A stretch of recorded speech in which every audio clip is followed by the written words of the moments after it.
Number 20, Sarah Hunter. 21, Chloe McDonald. 22, Paris Williams. And 23, Emily Scott. Okay, stand by the home sergeant. Oh, lining up for Wales this afternoon. Please welcome. Number 1, Carol Thomas. Number 2, Paris Phillips. Number 3, Amy Evans. Number 4, Gwen Crabb. Number 5, Mel Clay. Number 6, Beth Lewis. Number 7, Alex Callender. Number 8, Stuart Libra. Number 9, Kira Bevan. And number 10, Robin Wilkins. Number 11, Jess Avila. Number 12, Hannah Bluck. And number 13, Hannah Jones. And number 14, Jasmine Joyce. Number 15, Eleanor Snowsell. Wales replacing men are Kelsey Jones, Tara Hope, Harris Hale, Natalia John, Alicia Butchers. Right, we'll go up. Theo Lewis, Lisa Newman, and Lauren Smith. Please keep them and home team well!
they try and march on towards another Grand Slam.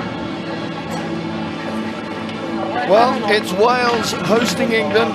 Regular Welsh skipper there, Cardiff Phillips, has Abby Scott opposite her. She'll be leading the Red Roses in the absence of Sarah Hunter this afternoon. A good crowd in attendance awaiting this one. Clara Monarini, the Italian referee, leads out the two teams. Wales know the challenge ahead of them, perhaps one of the toughest challenges in women's rugby at the moment, but never say never. And the positives they took from their last outing in Italy, they will be looking to build on. England looking to build on that very big win against the French up in Doncaster. First up, though, we're going to have a moment of silence in respect for Francis Margerison, former Wales international, also the first chair of the Welsh Women's Rugby Union, who sadly passed away last weekend at the age of 54. In 1964, she played rugby for Pontypool, where she went on to be selected to play in Wales' groundbreaking first international against England at Pontypool Park on 5th of April 1987. Francis also became the first chair of the Welsh Women's Rugby Union and worked tirelessly to enable her sport to become established in Wales. Please can we ask you to stand for the period of silence for her immense contribution to women's rugby. Let me just check it. Yeah, oh, okay.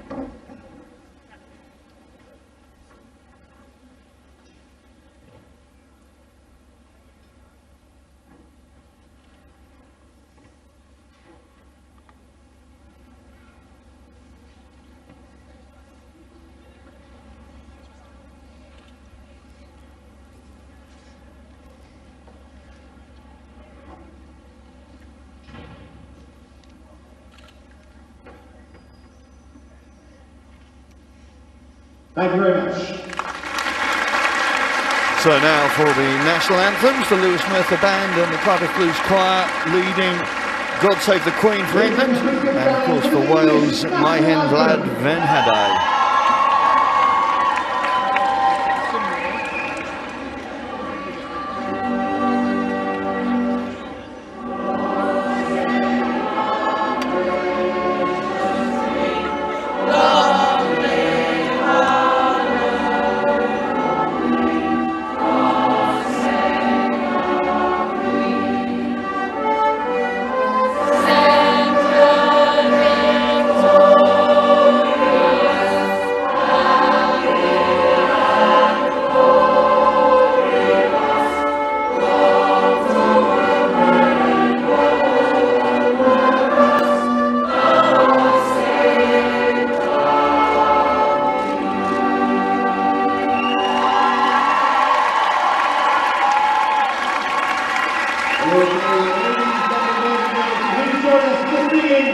Of the Welsh National Anthem.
So the formalities are done. Let's take a look at the two lineups. Both coaches implementing big adjustments in their lineups today. Roland Phillips brings 18-year-old Alex Callender in for her first international start. She's one of a handful of changes for the Welsh. Snowsill and Kavanagh return to that back three, allowing Hannah Bluck to move inside to the 12th berth. Mel Clay is another returnee, joining 19-year-old Gwen Crabb in the second row.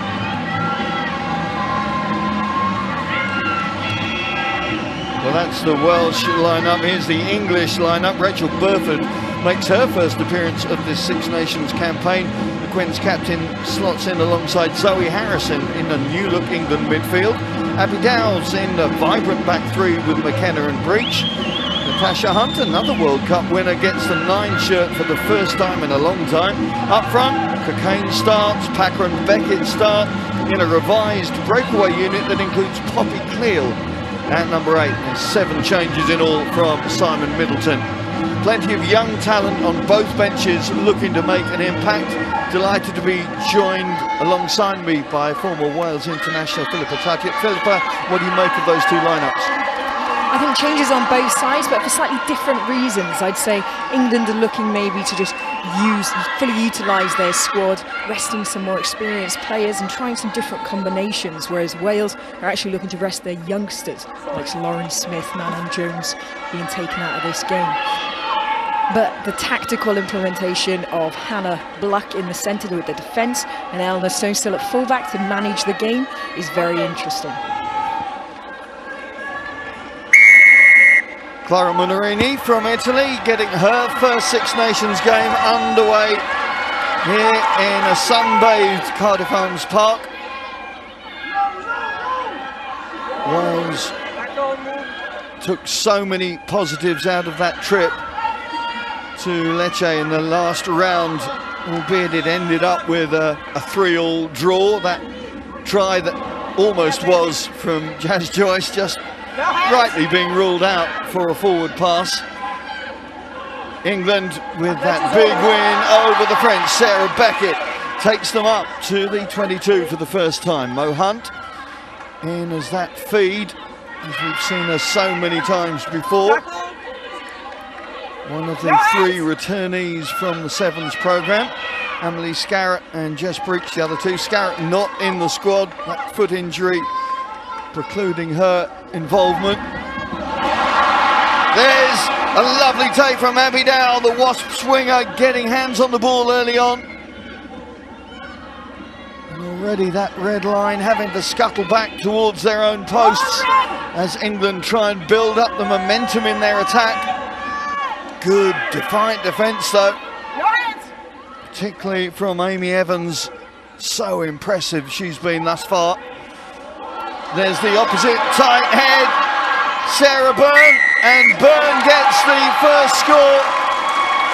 The Bristol Bears prop in the right place at the right time, and 90 seconds on the clock, England already on the board. Best way to start from England, setting their intent very early on. Fantastic little crossfield kick we saw there from Katie Daly-McLean, already testing the back three. It's such strong ball carrying then. And I spoke to a few of the Welsh girls during the week, and the message was defence, defence and chopping. They're working really hard on chopping their tackles. But unfortunately, with England having such great support runners, just busting their way through there. Fantastic run by the prop. And so often now we see the dynamism of those front rows being able to add to an attack in any given scenario, but particularly in that sort of positioning. Well, this is interesting. Zoe Harrison is going to be the first choice kicker, certainly to start with. And happy with her start. England happy with theirs, 7 points to the good inside the first 3 minutes. Yeah, Zoe Harrison, really exciting young player, tipped to be the next fly half of the future, so not surprising to see her being given the nod for the kicking duties there. Yeah, an interesting call from the England camp, Simon Middleton, saying that Zoe Harrison needs the opportunity to show what she's about. Is it in the 12 berth? Is it in the 10? They will evolve that over the next few games, but very keen that she has the experience of playing in between Katie Daly-McLean and Rachel Burford, who, let's face it, have got all the T-shirts there is to have all the experience in this game. And it's going to be an invaluable 70, 80 minutes, whatever it is, for the Saracens playmaker. Yeah, fantastic opportunity for her to be challenged and developed with the support of Katie Daly-McLean and Rachel Burford. Eleanor Snowsill in at full-back again. Just losing her bearings for a bit. Used to set up camp just short of halfway. Bevan out to Amy Evans, the big Ospreys prop, does so much work in the set and in the loose. She was fantastic the other week against Italy. You know, in the breakdown, she was literally in every single ruck, such a workhorse. And it was notable that all that front three played the full 80 minutes. Yes, yeah, absolutely. The real athletes. Big hit coming in from Harrison, showing her defensive duties. Turnover ball is there for England, illegally stopped. And Jazz Joyce just sniffing around the breakdown, but no chance there. England making sure that they got that ball back their side, and Daly-McLean sends them up towards the 22. I think that is something that Wales really need to work on. They've got to be clinical at that breakdown area. The opportunities of possession in this game are going to be few and far between. You have to make sure that they look after that ball. Throw to the tail to Beckett, and immediately into the midfield. Burford becomes crash ball Charlie, quick presentation. Harrison gets it out to Dow. Abby Dow gets the fend out. Forwards awaiting. Led by Poppy Cleal. Played in the 5 shirt against Ireland, the 6 against France, and now in the 8 berth for this one. Harrison slides away through. Pulled up just short, but the opportunity's still there. It's anybody's opportunity, and guess what? Jess Breach is the first one to take it. Great intensity from England, and there was actually 2 or 3 players that could have had their hands on the ball out wide there and scored. They really managed to suck the Welsh defence in with such strong carries again. Unfortunately, there was a slight missed tackle here. Yeah, we saw great footwork there of Zoe Harrison, just getting on the inside of Gwen Crabb, recycled the ball, and as you can see, 2, 3 players there with nothing but space in front of them. And Breach, as ever, the arch try poacher in the right place at the right time. And her 5th cap, that's her 15th try. It's not a bad strike rate, is it? Let's face it. That is fantastic.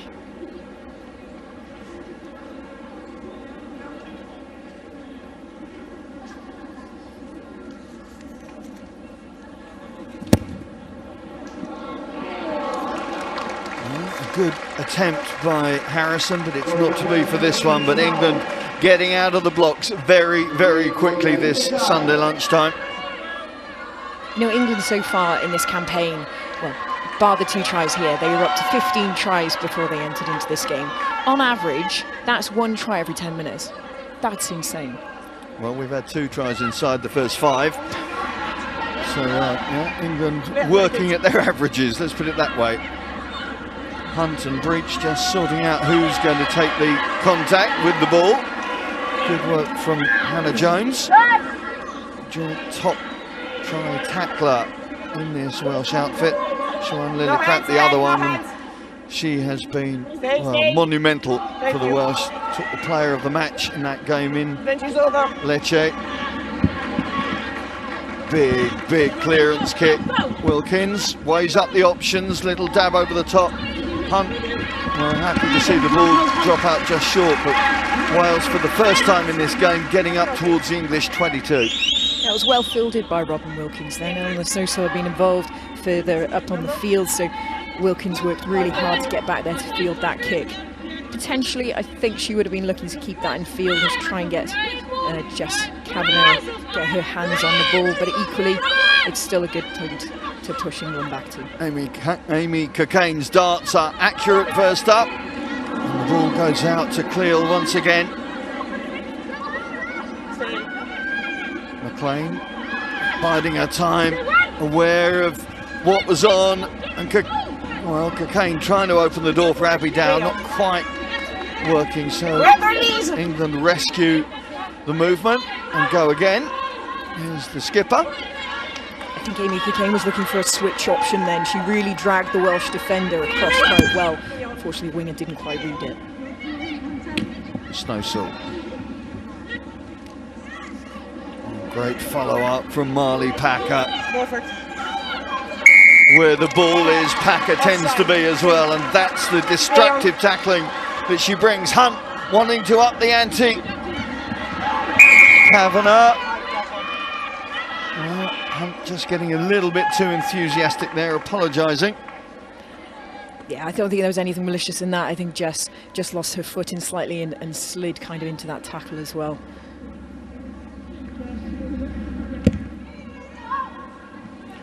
It's the harsh realities of the history book, but you have to look back on the last two fixtures between these two and see that Wales haven't actually scored a point against England in the last two. It was 11 tries here 2 years ago in that 63-0 win, and 8 tries at the Stoop last year. But they have got something from the Italian game. Yes, the French game was always, well, a difficult trip, always the one. But they just need to get themselves into this game and galvanise their belief. And one thing I know that they were looking to try and improve on was their line-out. Currently on a 59% success rate. Unfortunately, that was just lost there again. McKenna on the surge, feeds out to Breach. Breach up to the 22. England's forwards hanging wide right. There's Kath O'Donnell. What an impressive campaign she's had. Options right and left. Daly McLean, well, taken down fairly unceremoniously by Lillicrap, but the ball's still there. Cocaine digs out. McKenna comes in as first receiver. Burford calling the shots, but Cleal doesn't need her right now. Good strength and power from the Saracens back rower. Pass just edging forward though. That was better work rate on the ground then. You saw Wales getting involved in that ruck area, trying to slow England's ball down because they're getting such good momentum with their carries. You need to try and slow it down somewhere. Poppy Cleal, an ever-present in this Six Nations last season, and we've seen such value from her, if that's the right word. She really does seem to add so much impetus to those type of tight exchanges around the fringe. Yeah, 2 tries last weekend. Not last weekend, the weekend before. Knew I was going to get that in there somewhere. Easily said. Stay up. And yeah, showing her versatility around the back row there.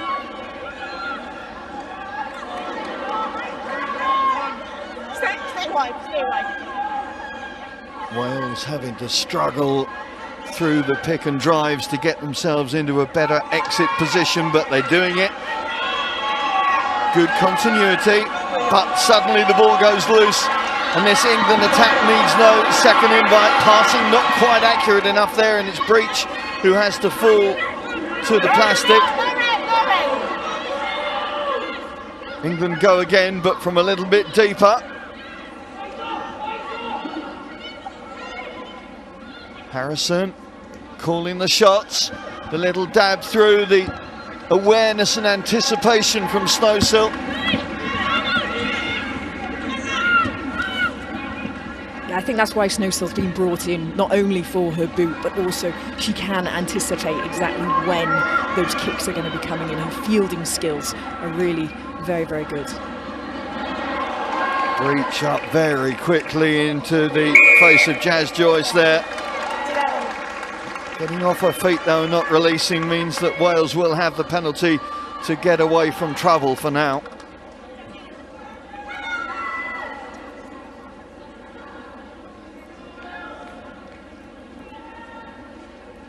And Snowsill's experience, as we've said, so important.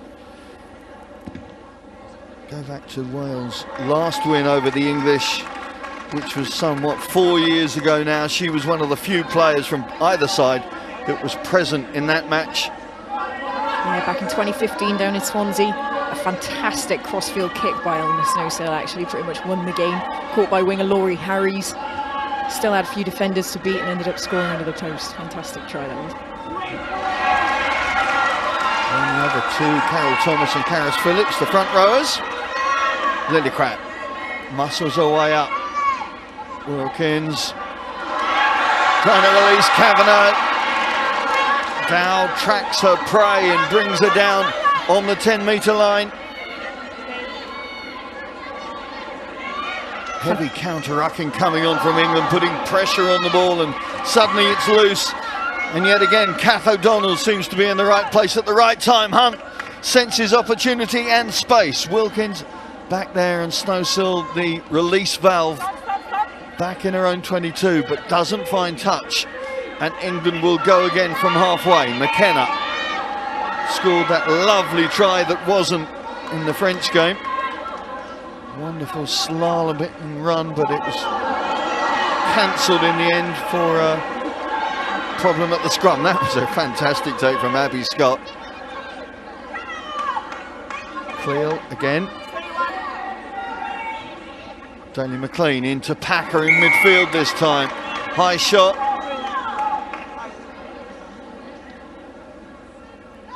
Looks like Kira Bevan came off the worst in that particular contact.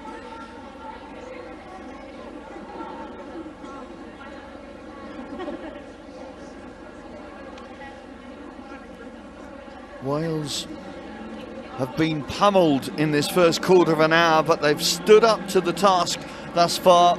The two tries obviously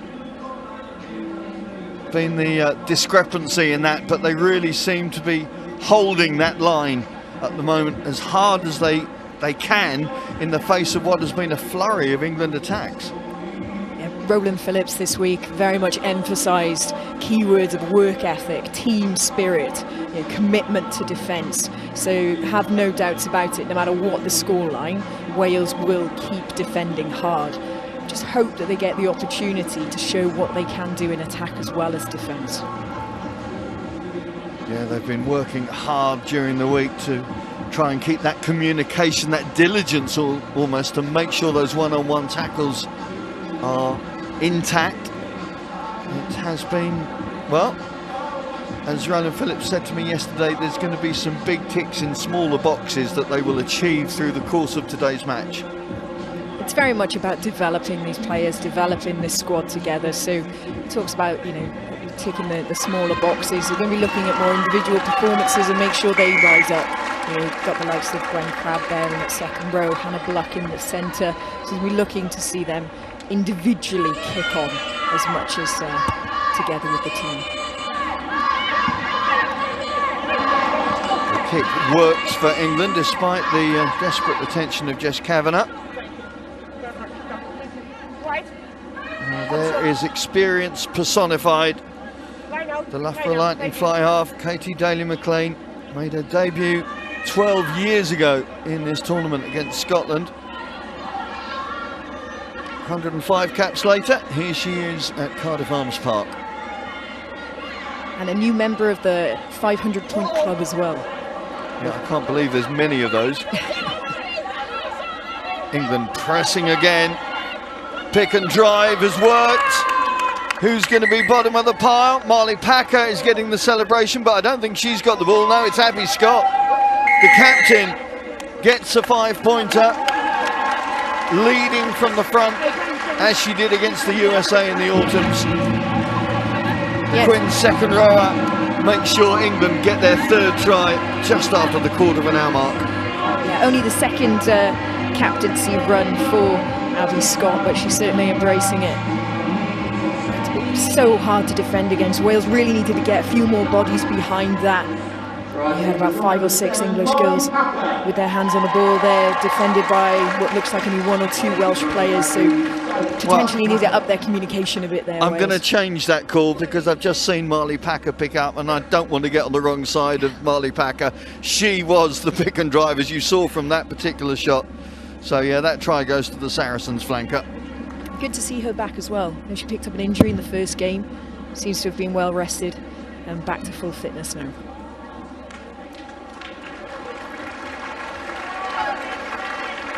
So England continuing the flow towards the Welsh posts through the opening exchanges in this game. Healthy crowd. Not sure how many of them were in the next door neighbour's garden. I don't think Marley Packer was yesterday. I'm sure they were watching on TV though. So 17 minutes gone. England 17 points to the good. Vicky Cornborough desperately trying to pick up that loose ball.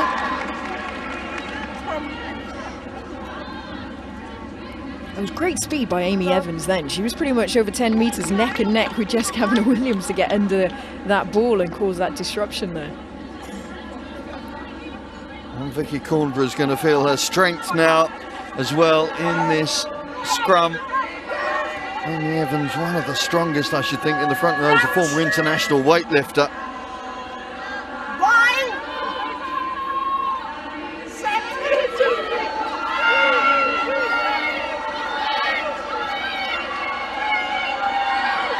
Bevan unable to clear the ball away. Did Hunt come through too quickly? Yes, says referee Munarini.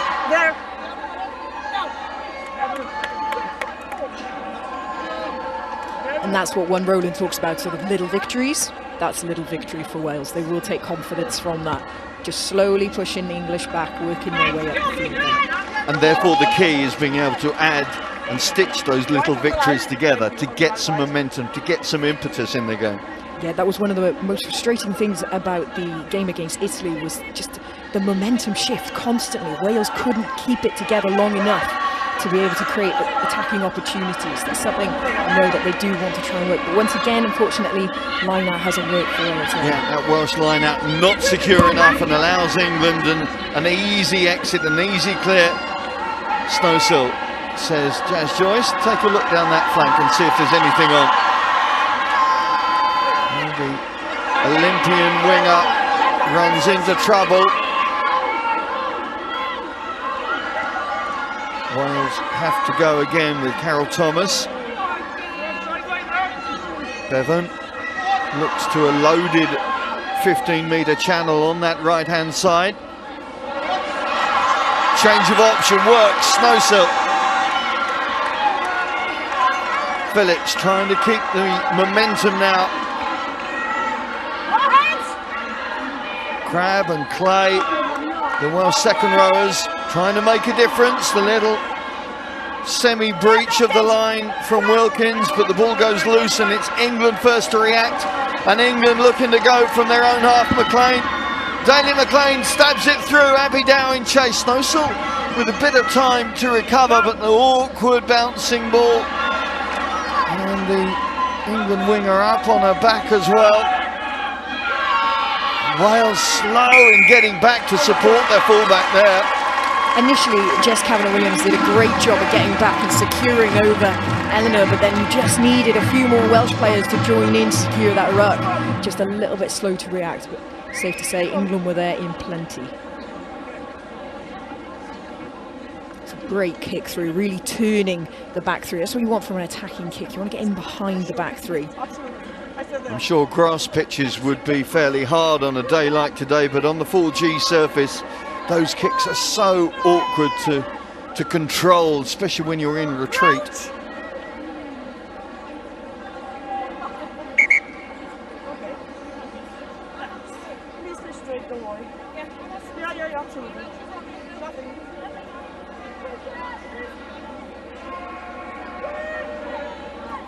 Thomas and Evans against Cornborough and Byrne in prop wars.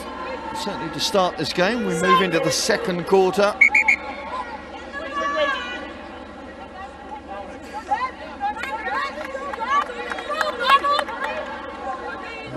Poppy Cleal locking down the English scrum in the absence of Sarah Hunter. Hunter on the bench should she be required.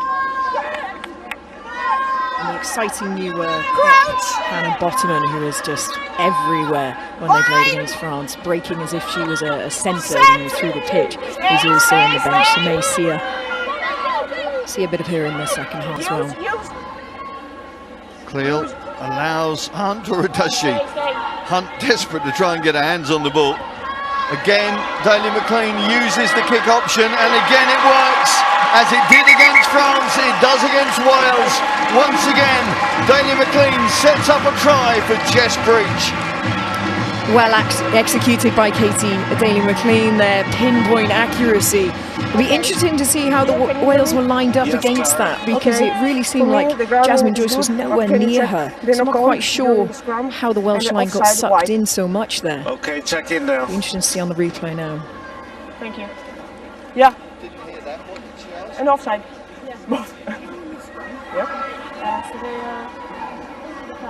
Yeah, okay. Okay. So the question to the Italian referee: was there a knock-on at the scrum, presumably from Natasha Hunt? Let's have a look here. Here he is. Cleo just not releasing it to, and there it is. Well spotted, officials. Hunt not being allowed the ball I can see when she wanted it. Maybe a bit of breakdown in communication there. Okay, thank you. No doubt Mo Hunt knows when she wants that ball. Possibly didn't communicate it, or maybe it just wasn't heard by Poppy Cleo. Yeah, that's where the experience, perhaps, of a hunter-hunt axis score. I never thought I'd say that in the same sentence, but you know what I mean, where they know each other so well. Yes. The instinct is there, born of many games together, and just the new relationship, the new hinge, not quite working there for England. And Natasha Hunt actually commented the other week, she used to live with Sarah Hunter, and apparently Sarah Hunter used to have a soft, small football that she used to just keep at the base of her feet around the living room, sort of just knocking it to herself to really develop that ball control at the back of the scrum there. It's got to be on YouTube somewhere, isn't it? That's going to be worth seeing. Set. Stay. So Wales reprieved for the moment. Stay. Lillicrap picks and drives away. Played in the second row in this fixture last year, and now suddenly releasing her backs. First real sign of Hannah Jones, the Scarlet Centre, making a little bit of headway, but again the presentation is not secure enough, and again it's England, and guess what? It's Marley Packer. That's what she's there for. That's why she's such a class number 7. She is just a nuisance, and she will get you the ball back when you really need it. Initially straight up in Beth Lewis's face there, great intensity with her defence, and then straight over the ball.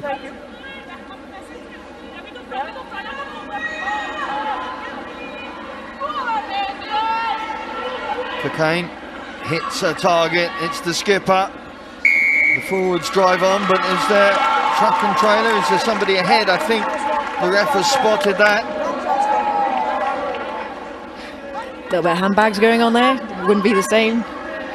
You can say that, but if I said that, I would be told it's the wrong thing to say.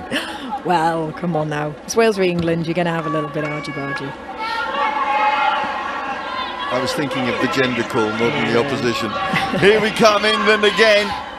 It's Daly McLean looking for the angle and finding the perfect advance down this right flank this time. It's great game control there from Katie McLean. Line-out didn't quite go their way, but still manages to turn it around. So they're still now in an attacking position in the Wales 22. Just seems to have all the time in the world. Literally time slows down when Katie Daly McLean has her hands on the ball. She caught the ball, looked up, where do I want to put it? That's exactly where it goes. Phillips, secure line out this time for the home side.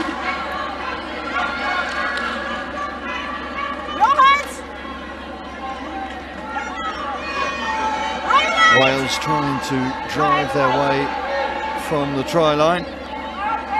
Easier said than done though when Packer and co are hovering around the ball. Daly McLean trying to get in there as well.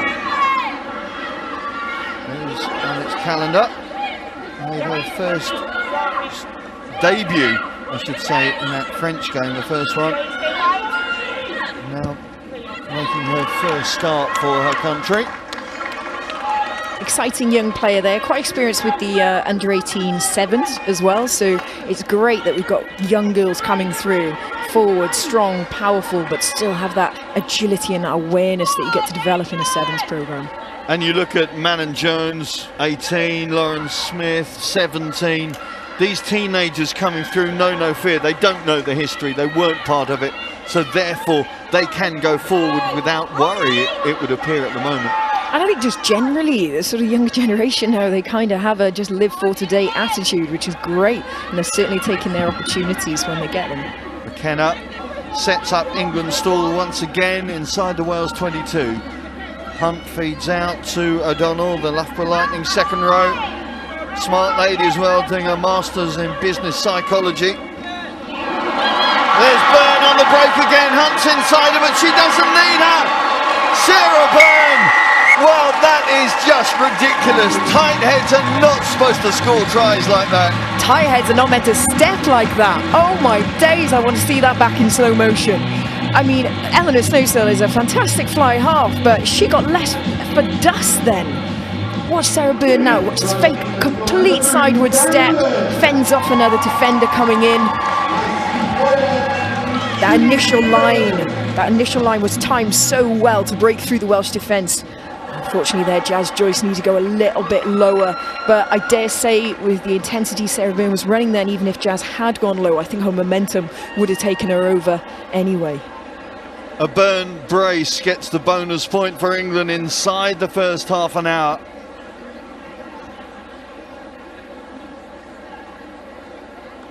Harrison just with the chance to add the extras, but that is a ridiculous score. She will be drummed down to the front row union. She only came from the back row union a couple of years ago, and you can see the balance and the pace that she had. Take a look at this. Here it is, how's this step? How lateral she can move herself across the field. That's real agility and power, and I think this is modern day rugby now. You need to see your props, your hookers, they should be able to score tries like that, because it is such a threat if you can have that, but then equally you need to back it up with your back line being able to do all the tackling, the jackling and things like that. It's a modern day rugby now. The skill set needs to be across the board regardless of position. Well, it adds a very different dynamic to the way that teams can play, and we see it probably more in the women's game than the men's game, because it adds that flexibility with the way that teams can attack. And I think it's just exciting rugby, which is great for the entertainment value of the game. And as the women's game is growing, and we are trying to get more publicity for it, get more people watching it. You see that on a highlights reel, that's gonna turn some heads. Crouch! It certainly will do when they realise the number on her back. Okay. Now she's having to do a day job, so to speak.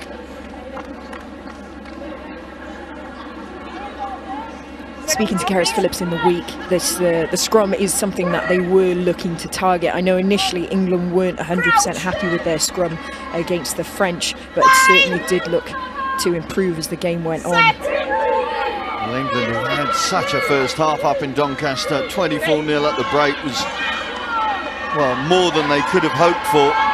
Yes, there were variations in the second half, but by then the game was won.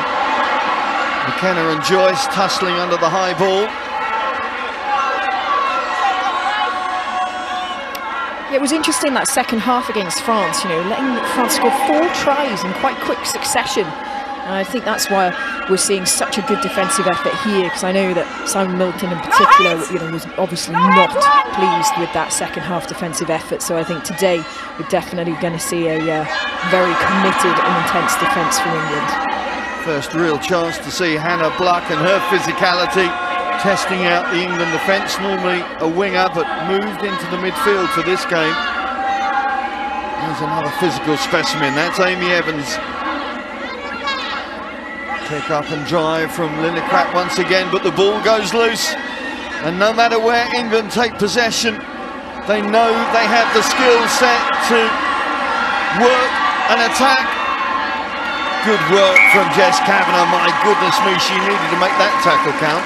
That was a fantastic defensive tackle from Jess Kavanagh. Was really using the sideline as that extra defender, sort of shadowing the England player there in towards touch. Again, you see those forwards combining the dexterity that they show, even under pressure, to be able to find that release valve wherever it may be in the back line. It's good game awareness, isn't it? Knowing when to carry and knowing when to just ship that ball out wide. Phillips can't find Lewis on the line out, and still problems for Wales in that particular area of the game. I know that one of the reasons they actually brought Gwen Crabb in was the fact that she's such a good leader in the line out. So it was something that they really were hoping to sort out against the English. Cocaine does hit her target. Dummy runners coming off. Burford and Daly McLean working wide. Harrison trying to release Jess Breach. Breach has McKenna outside but doesn't need her. Breach goes in for her second.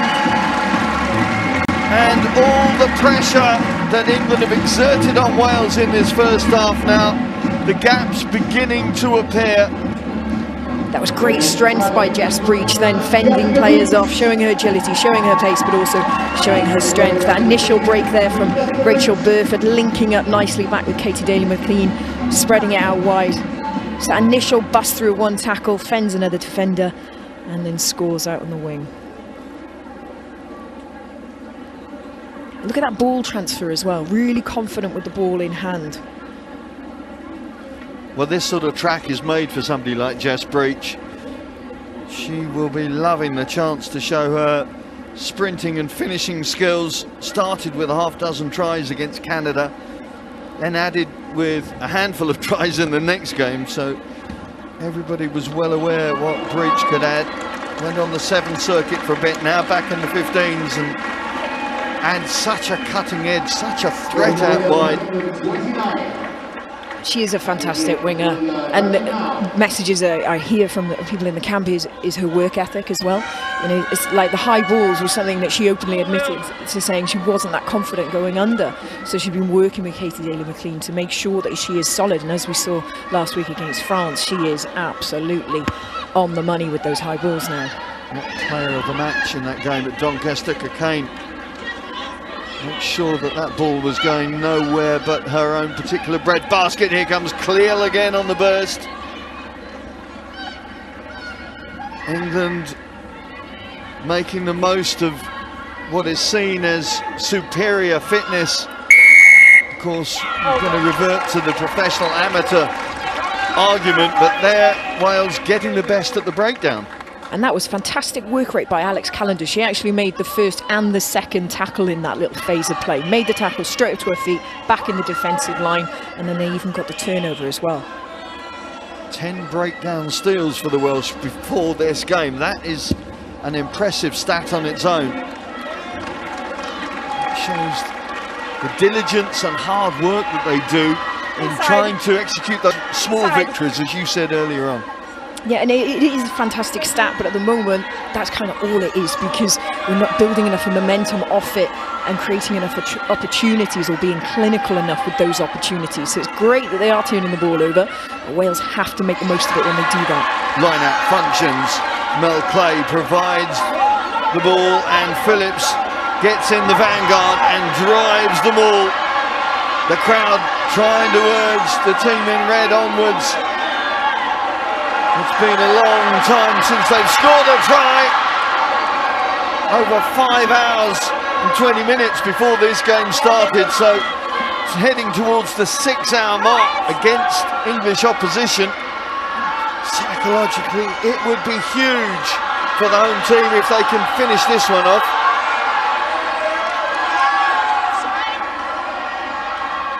England's defence organised. Byrne staying strong in the tackle. Pick and drive may not be the option, so they move it wide. Snowsill. Out wide is Kavanagh. The cover defence can't get her, and Jess Kavanagh is going to get the first try for Wales against England in 3 matches. and you can see what it means to the ladies in red. What a fantastic team try. The forwards doing that strong carrying, that initial cheeky little break by Kira Brethen down the blind side, just catching England slightly off guard, and then having that patience to put the ball through hands in attack. But still, Jess Cameron-Williams had a lot of work to do then. Some short ship, a nice skip pass behind the back to Eleanor Snowsill. Lovely wide pass from Hannah Jones. See Jess Cameron just cutting in, timed right. And just cut against the grain. Great speed, great agility. Great balance from the lady from RGC. Maybe that will pump up the Welsh confidence just a bit at the right time before they head to the hutches at the break. Oh, definitely. They are going to take so much confidence from that. It's just a case of now making sure that when they come out after half-time, that they remember how they just finished and kick on from there. Well, the kick of Robin Wilkins not able to add the extras, but the fans happy that they've seen a Welsh try. And all that came from as well was that line out in the 22. They've got to win their line-outs. They won it then, they kept possession, they built some momentum, and then that is what they can do. That is how clinical Wales can be.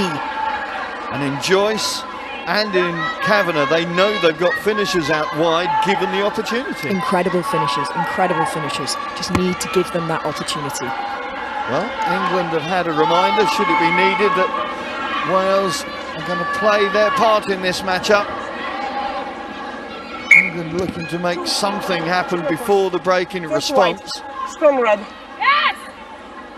Clara Munarini was telling me before the game how much she's enjoyed this weekend because, of course, her beloved Italians won in her hometown of Parma yesterday. What a big win that was against the Irish. First time they've done that in the Six Nations. And, well, before this match started, top of the log. So really looking forward to having a special weekend of rugby. Was the referee on her first outing in charge of a Six Nations game. Yeah, that win really is quite interesting. It's opening up that middle tier. Could turn out that the Wales' last game against Ireland could be incredibly significant. Well, it also adds a little more ingredient, should we say, to the next round when, of course, England face Italy down in Exeter at Sandy Park. And you see that the way that the Italians are building, we saw it here last year over the road, didn't we, when they beat the Welsh ladies in the Principality Stadium. That they can, they believe now, and they have the young, we talk about Welsh young talent, the Italians have a lot of talent coming through their system as well, it would seem. They do, and they've still got some nice combinations in their team. They're very well settled. Their back line is pretty much settled in stone. You can see that they've learned how to play from one another. They know one another inside and out. And you've got some, exciting forwards in Franco coming through. So, yeah, Italy really are building.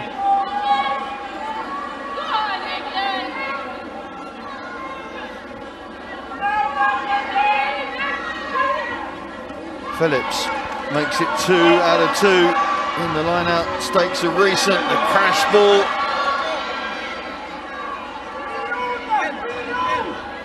Snowsill in as an extra feed, trying to find an opening for Hannah Jones. Played at 15 last week. There's a thought that she could play at 10, such as her particular skill set. No, Davis, offside. Offside call from the officials. Offside. And in fact, actually, Hannah Jones originally started her career as a fly half. It was only really during her time with Sevens that she started going into the centre position, and now seems to be out and out centre. Now they're going to have problems getting that ball back, because I know from personal experience that you can't get through this particular stand very easily. Anyway, not to worry, because Caris Phillips has one in her hand now as she decides the call into the last minute of this first half.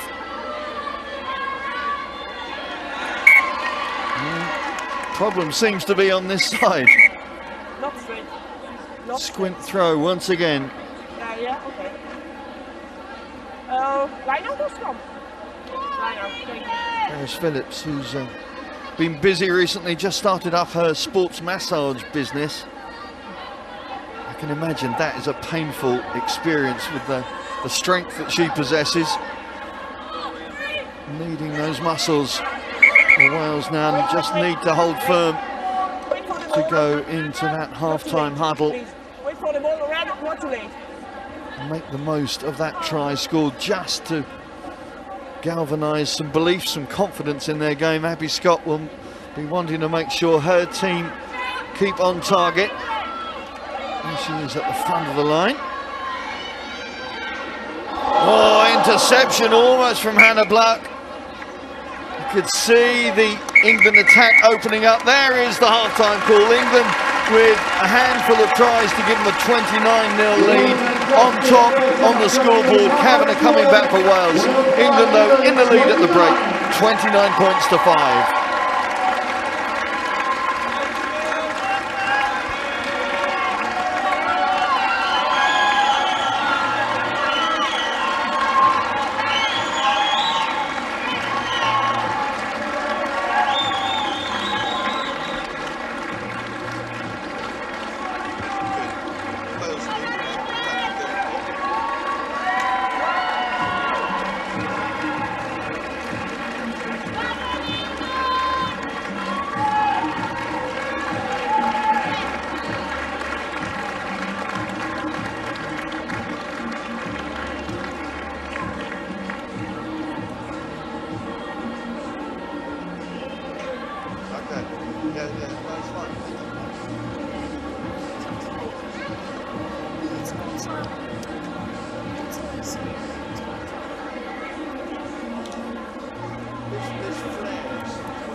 Been thus far. On a bass null now, and you see there's the opposite try ahead. Sarah Byrne, and Byrne gets the first score. Try and build up the momentum in their attack. Good defiant defence though. No hands! Particularly from Amy Evans. So impressive she's been thus far. On a bass null now, and you see there's the opposite try ahead. Sarah Byrne, and Byrne gets the first score. Numbers! Off, double hit!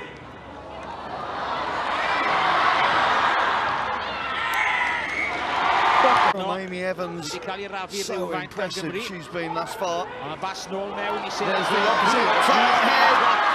Sarah Byrne, and Byrne gets the first score. Into the midfield. Burford becomes crash ball Charlie. Quick presentation. Harrison gets it out to Dow. Abby Dow gets the fend out. Forwards awaiting. Led by Poppy Cleal. Played in the 5 shirt against Ireland, the 6 against France, and now in the 8 berth for this one. Harrison slides her way through. Pulled up just short, but the opportunity's still there. It's anybody's opportunity. And guess what? Jess Breach is the first one to take it. Great intensity from England. And there was actually 2 or 3 players that could have had their hands on the ball and won. Led by Poppy Cleal. Played in the 5 shirt against Ireland, the 6 against France, and now in the 8 berth for this one. Harrison slides her way through. Pulled up just short, but the opportunity's still there. It's anybody's opportunity. And guess what?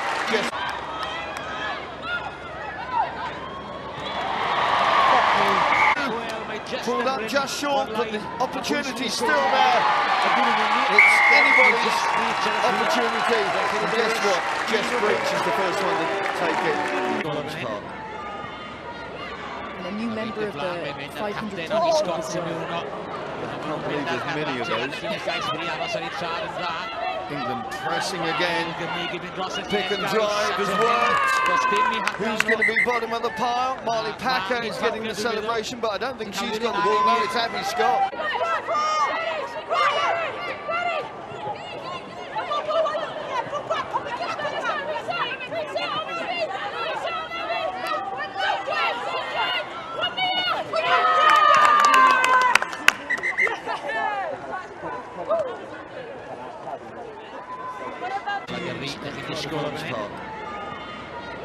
And a new member of the 500 I can't believe there's many of those. England pressing again. Pick and drive has worked. Who's going to be bottom of the pile? Marley Packer is getting the celebration, but I don't think she's got the ball. No, it's Abby Scott.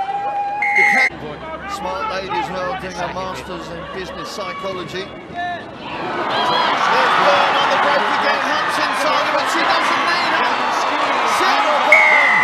Well, that is just ridiculous. Tight heads are not supposed to score tries. Lady as well, doing her Masters in Business Psychology. There's Byrne on the break again. Hunt's inside, but she doesn't need it. Sarah Byrne! Well, that is just ridiculous. Tight heads are not supposed to score tries like that. Doing her Masters in Business Psychology. There's Byrne on the break again. Hunt's inside, but she doesn't need it. Sarah Byrne! Well, that is just ridiculous. Tight heads are not supposed to score tries like that. Does hit her target. Dummy runners coming off Burford and Danny McLean working wide. Simpson trying to release Jess Breach. Breach has McKenna outside but doesn't need her. Breach goes in for second. And all the pressure that it would have exerted on Wales in this first half now. to sort out against the English. Does hit her target. Dummy runners coming off Burford and Danny McLean working wide. Simpson trying to release Jess Breach. Breach has McKenna outside but doesn't need her. Breach goes in for second. Hit her target.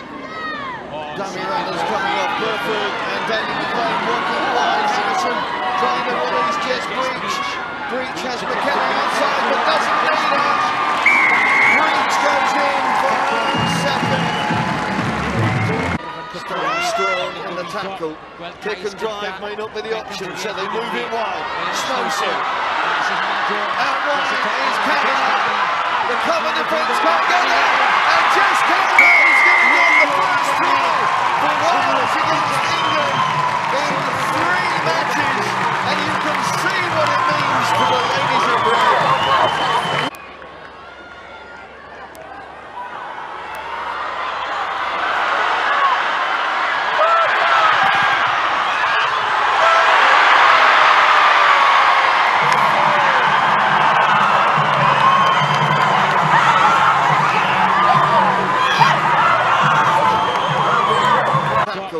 Kick and drive may not be the option, so they move it wide. Snowsuit. Out wide is Canada.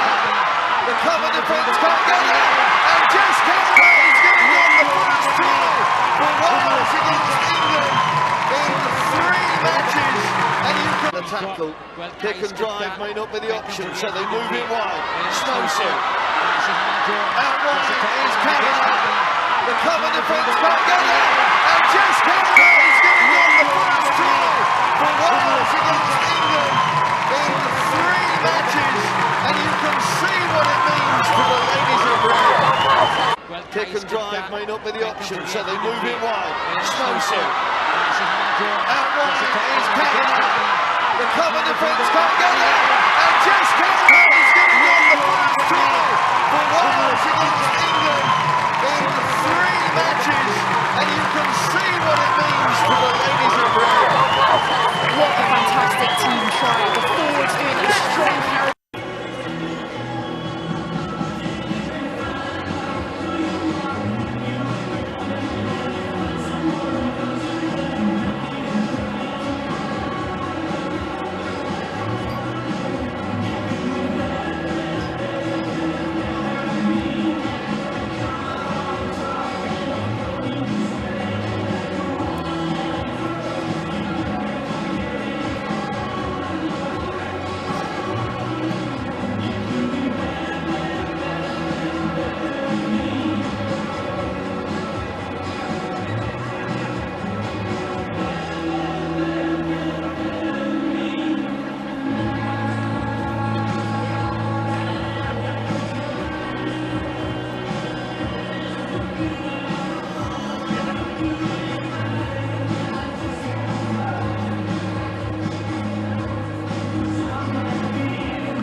by England 29, stand by for the second half.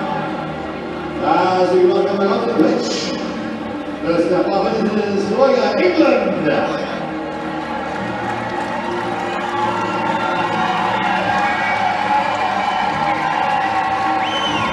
And please welcome our home team, your team, Camry Royals!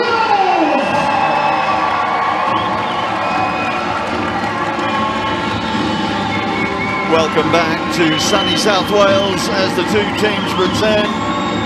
A first half that saw England dominate, 5 tries to the good, and then Wales with that try from Kavanagh right at the end. Plenty of work-ons from both sides, I'm sure. I'm Simon Ward, alongside me, Philippa Touchett. Philippa, what did you make of that first 40? What do you think they will be looking for in the second? Exciting attacking opportunities being taken by England. I think they're going to be a bit frustrated about their defensive effort just at the end. So I think the message for them is tighten up defence. Do not take the Welsh team for granted. For Wales, capitalise on that momentum. Have the belief and go for it. So here we go, the final 40 minutes of round 3. It's a very, very workable restart from Robin Wilkins, catching the England defenders out. Vicky Coulborough not aware of the drift, should we say, on that one. Just looking across, doesn't seem to be any changes in the Wales lineup. Just looking to see, I think Emily Scott looks to have come on in the England back line. I'll just check. Susan McKenna I can't see out there, so maybe it's the Saracens fullback. Yes, there's confirmation. So one change from Simon Middleton.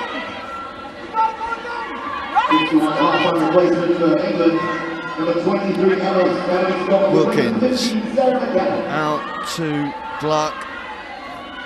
Burford straight in her face. Such experience and physicality from the Harlequin, but just not rolling away to the satisfaction of referee Monarini.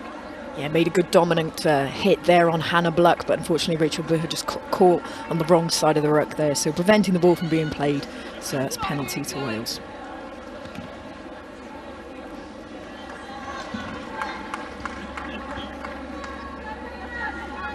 You will see Hannah Gluck trying to use her footwork there, trying to find a gap, but there was just a wall of white shirts in front of her. Yeah, the Worcester Valkyries back, unable to use that physicality to prise open the white line early on in this second half. Now, this is a key area of concern. Works this time for Caris Phillips. And the Welsh train tries to drive into that 22. Cornborough just working hard to stem the flow. Pick up from Evans. England's fringe defenders on their toes, waiting to make the hit. Forcing Wales sideways. Now it opens up. Wilkins sees no way to release the back line, so has to take the contact, but in doing so loses the ball, and that's a feather in the cap for the English defence. That was great defence from the English, as you commented there. Wales were just going sideways. They couldn't penetrate through with those high carries at all. And then great line speed from Zoe Harrison there in the centre for England, just closed down Robin Wilkins' options. I mentioned for Sarah McKenna there, obviously only playing a half in this game, but it really has been almost a breakthrough campaign for the Saracens fullback. As ridiculous as that sounds, having made a debut 8 years ago, with the international retirement of Nolly Waterman, she's really made the most of this opportunity. Yeah, and had very big boots to fill. You know, Nolly Waterman, absolute class player. But Sarah McKenna, for me, so far in the Six Nations, one of the best fullbacks out there. She is really doing an amazing job. Her attacking threat and her ability to distribute. She's a very selfless player, I think, as well. She links up really nicely with the wings. So very exciting to see her at fullback for England.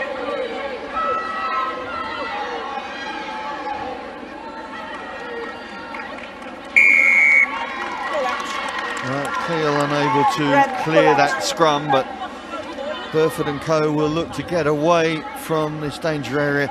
We talk about McKenna. Rachel Burford, all right, it's her first appearance of this campaign, but year in, year out, she is one of the star performers in that England backline. Yeah, such a consistent performer, a real reliable performer.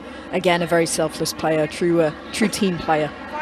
Great distributor as well. I know that Zoe Harrison will have enjoyed the chat that's coming in her right ear and in her left ear from Katie Daly-McLean as well. As she looks to evolve her game. Sarah Byrne!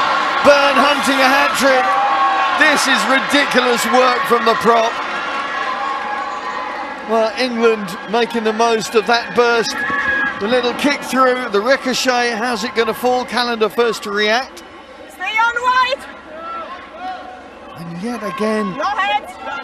the Bristol Bears prop showing her all-court game. Well, it's messy at the breakdown. Wales in the end sorted out. Bevan asks her forwards to get further away, but I think that was Beckett and Cleal in tandem there, shutting the door fairly firmly in the face.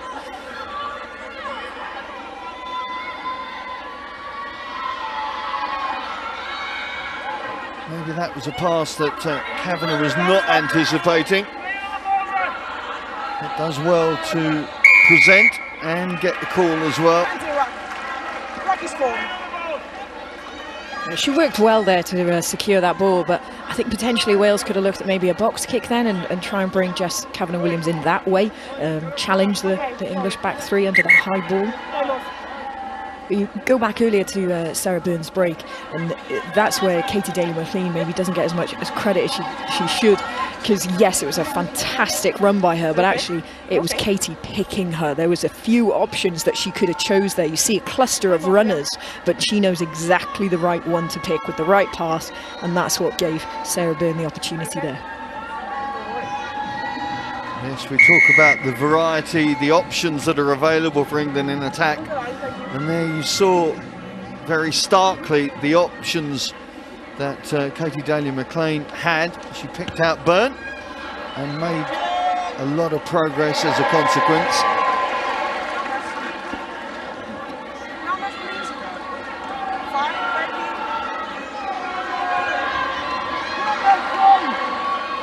Wales seem to have sorted out those line-out woes from the first half, and now trying to drive themselves away out of their half.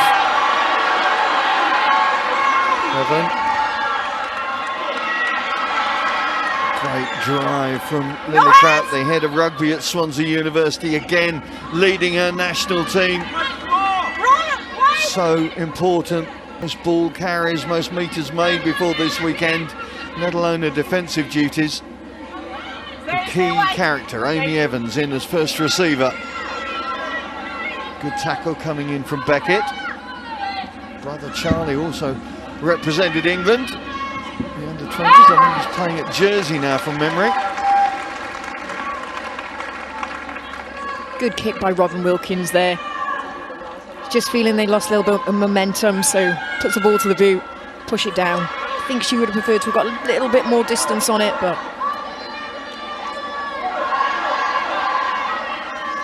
tough on Emily Scott with a pretty much first touch of the game. An awkward take, especially with the way that the sun is now working. Cocaine, lovely, lovely throw from the RAF. Part of the EPS agreement that England have put in place, 28 full-timers. She's one of the 7 EPS that allows her to keep her career going, the RFU working for the RAF to make that possible. Beckett, good handling, breach up on her shoulder, but can't hold on to the ball with the attention of Carol Thomas.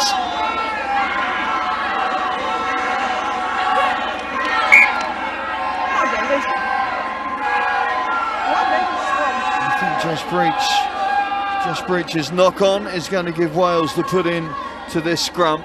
Red scrum.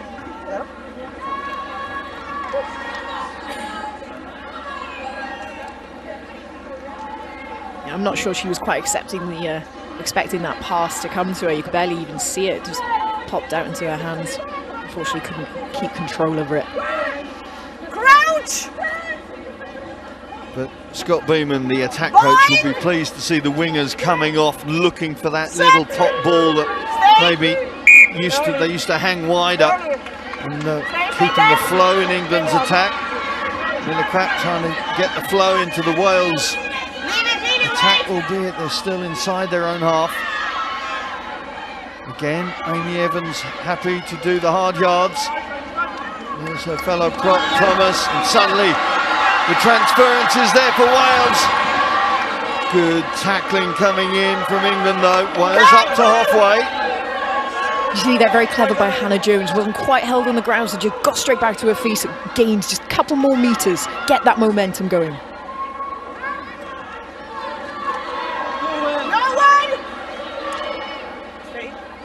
Again, Burford in there, putting her body on the line for her country. She's done so many times before. Advantage is there for Wales. Bevan with a little snipe, a little look. Gwen Crabb, haven't seen an awful lot of her in this game, the 19-year-old from the Ospreys. Plays for Cardiff Met, so a local in these parts. Yeah, she was out for a long time with an injury. Worked really hard to get her back, get herself fit. An exciting young player again that we're nurturing in this Six Nations. First cap against Hong Kong in the Autumns. First Six Nations start a fortnight ago. There's Amy Evans. My goodness me, what a shift she's putting in again. Interesting penalty count, 10-6, and England coming into this game 32 penalties in their opening 2 games. Interesting to see whether Wales can make the most of that indiscipline. Of course, it depends where it applies on the pitch. And the Snowsill works full time for the School of Hard Knocks charity, working with using the power of the sport with children in schools and various other areas. Now looking for the power coming through. Siwan Lillicrap, the timing just not right. I think that was Beth Lewis coming through on the burst there. Yeah, it's such a shame. It looked like she had a 100-metre run up then. She came on and it was such pace, but unfortunately maybe comms weren't quite there. Pass wasn't quite crisp enough for Beth Lewis to make the most of that line speed that she brought to that attacking run. There's Lillicrap up against Packer, 2 resolute rugby players if ever there were.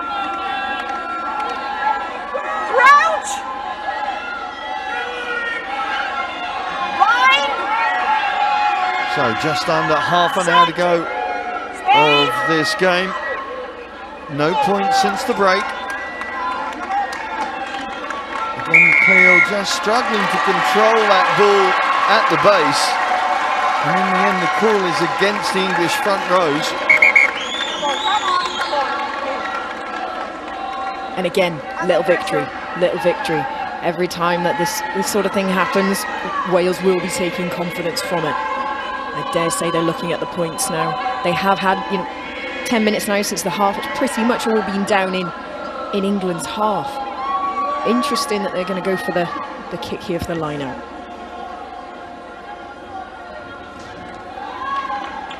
First real opportunity in this second half for the hosts. How many ladies? See, interesting possession stats that Six. Wales have had more of the ball thus far, but they've got to make something of it now in this position. There's Phillips, actually born in Warrington in England, because her dad a dual code international, played rugby league up in that part of the world.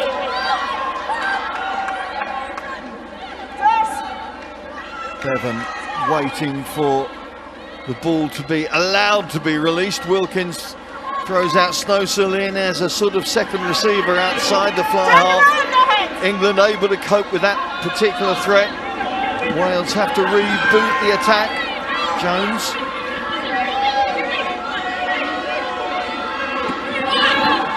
Burford running around the back to make sure that Thomas wasn't going anywhere.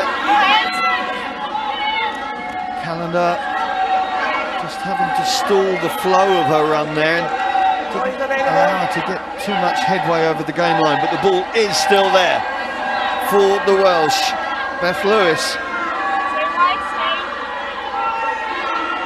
When we talk about small gains and Wales beginning to put small gains together, England working really hard to try and stem the flow of this. You can see Byrne and Scott there trying to work together.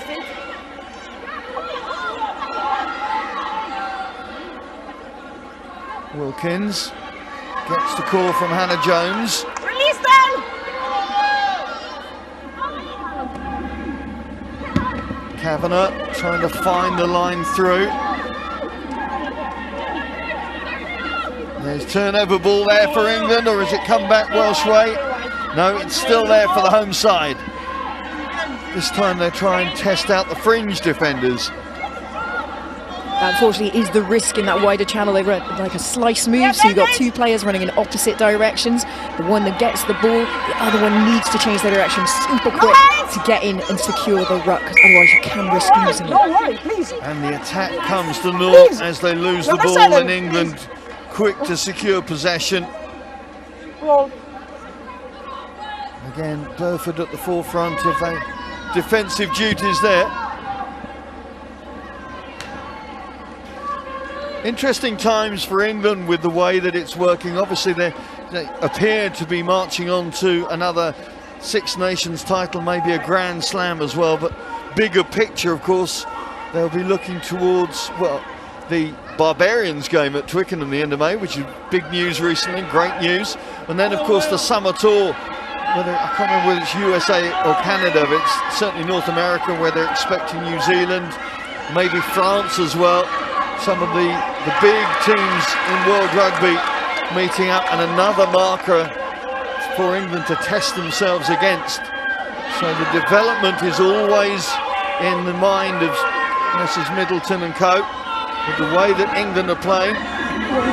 Burford to breach, Byrne on the inside.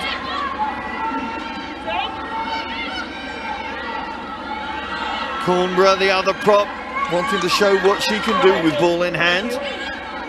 Daniel McLean and Cleel, combination working. Scott the rebound wall, quite smooth possession, but it is still there. Harrison again showing wonderful balance, good leg drive as well. England up to the Wales 22. A little chip through from Daniel McLean. Good cover work from Jazz Joyce, she read that so well. England go again though, the little offload to Packer. England swarming around the ball. Byrne hunting a hat-trick, don't forget. Leg drive is on and nobody is going to stop Sarah Byrne. They're going to have to confirm it, but Byrne thinks she's got a trio. And it all came from that very clever little kick through from Katie McLean. They've been using the hands, but they weren't quite breaking the Welsh defence down. So got a clever little grubber kick through, well fielded by Jasmine Joyce, but unfortunately she got turned over. That was great work rate by the England squad. Thank you. Just looking to check the angle of that last pass. Leo Colgan, the TMO in the truck. Let's have a look.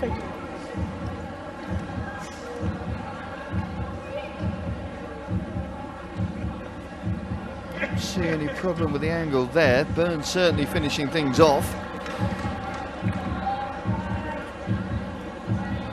Maybe it's back beyond that particular phase.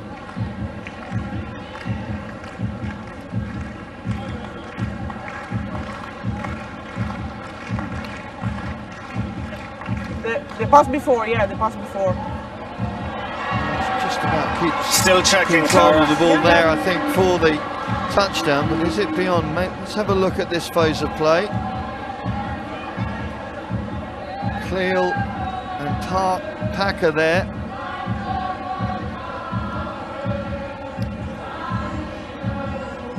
very difficult to gauge that one. I think that is what they're looking at, is the pass from Poppy Cleal to Marley Packer.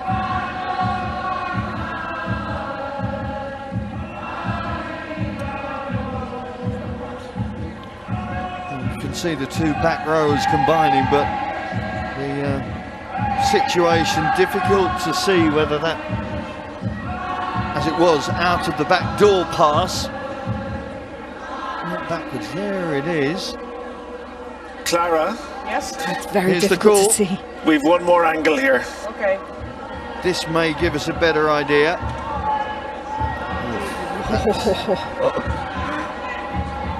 Okay, Clara, that's all the angles. Yeah.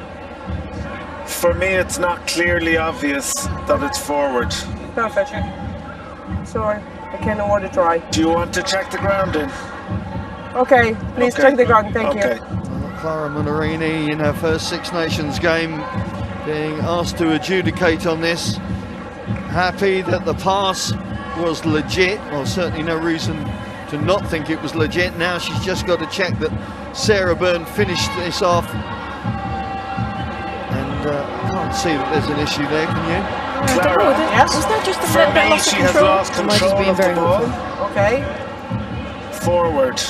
So, Before for regathering, one, so just it's here a now is- knock on, red There's a scrum. Welsh player's Let's go hands 5. Yes. getting in on Okay, the ball perfect. Thank you. there. Not try. Scrum.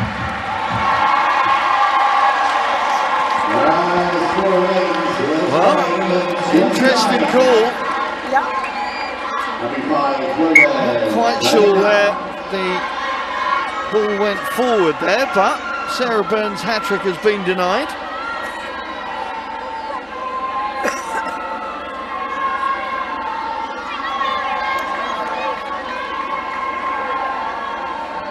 Psychologically for Wales, they'll take a lot from that. They'll take a lot of confidence from that. Crouch.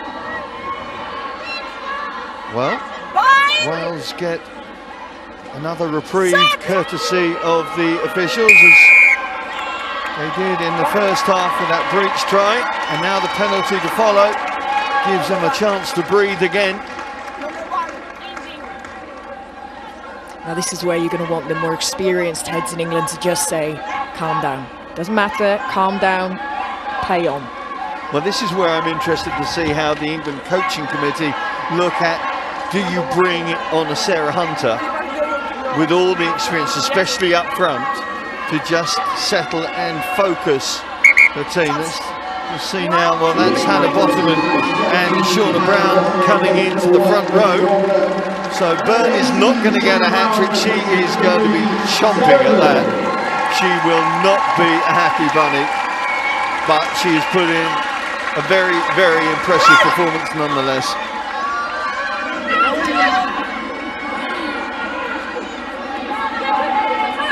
So the two youngsters, Bottoman and Brown, going to get another dose of international experience. Shauna Brown, of course, they've been playing back row for Harlequins and a converted tight head prop as she is now. Well, you see how well that's worked for Sarah Byrne, so you can see why they want to try that again. Just a moment, socks. Okay, red 7. Red 7. 7 red. Thank you. Just looking to see whether Alex Callender, I think, is going to be replaced presumably by Alicia Butchers. Well, Callender's had a good best part of an hour. She will benefit from that experience, no doubt. But I think Wales will now benefit from the input from Alicia Butchers into the mix. And I think Alex Callender can be very proud of herself. Great first start. She was in and out of everything, a tackle rate. I'd love to see what her tackling stats were. She was certainly getting involved. But Alicia Butchers, only again a younger player. You know, she's probably referred to now as a senior player, but yeah, just 21. Yeah, she's still young, still developing, but a very experienced player, especially in the Six Nations. So good time to bring her in. Hunt, another experienced player trying to catch Wales cold.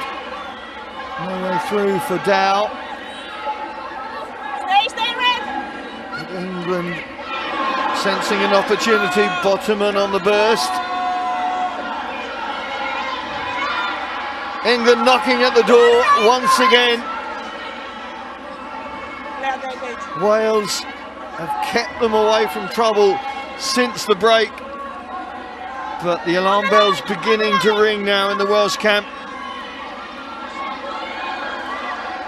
Cleal waiting, but England do get over this time. Well, that's Kath O'Donnell who finishes things up. All getting a little bit tasty.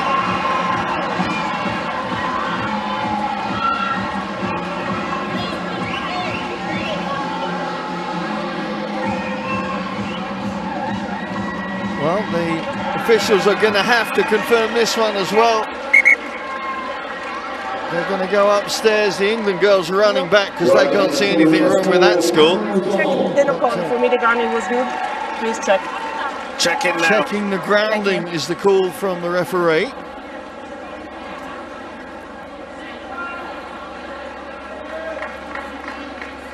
That was good patience by England leading up to that. Patient carries, good ball retention. Just kept knocking on the door until eventually the Welsh defence did break. So was there a knock on before the grounding? Here's the request from the officials this time. Let's take a look here. There's the ball being presented.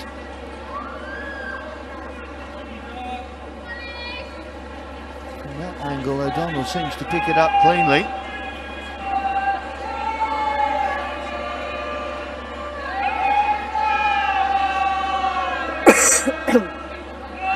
Okay, just checking in the active grounding clean now. from the Loughborough Lightning lock.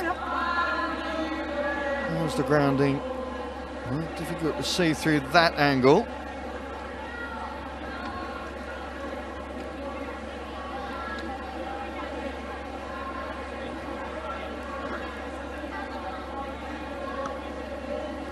The leg drive forcing her over the line. Can't see from that one. This may give us a better indicator.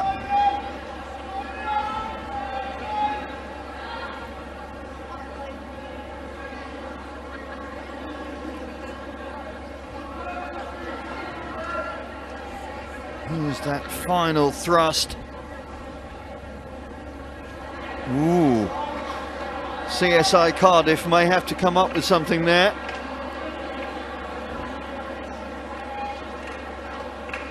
Was that on the line? Torso is good enough, don't forget, but did she lose control? Clara, I have a decision. Yes? You may award the try. Okay, perfect. First grounding is good. I may award the try. Well, England have had to wait a while for their 6th try, but at last it is confirmed. Kath O'Donnell scored against Ireland, now she's scored against Wales, and normal service is resumed at the moment for England here in Cardiff Arms Park. It was good defence initially by the Welsh there. You can see their tackle, great body angle, really tight to the ruck, but there is only a certain amount of time that you can hold England out that close to the try line. So change is happening, and as I thought, Sarah Hunter on into the back row.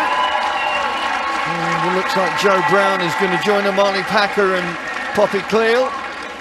Have done a very good hour's work.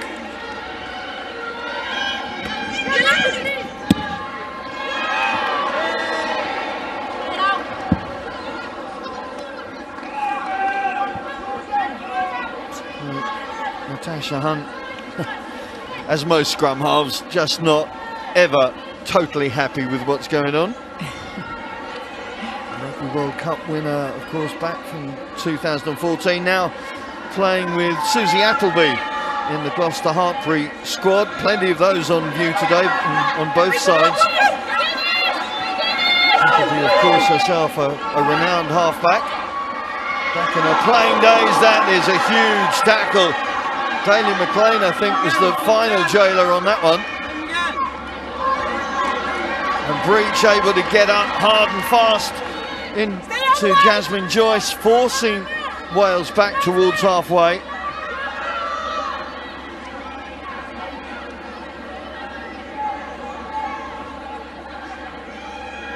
Phillips trying to drive her team forward once again. Such great rugby stock, of course, not only a dad but a granddad. Brian Thomas was a Welsh second row of some note back in the day. Mel Clay back after that leg injury that forced her absence on the Italy trip.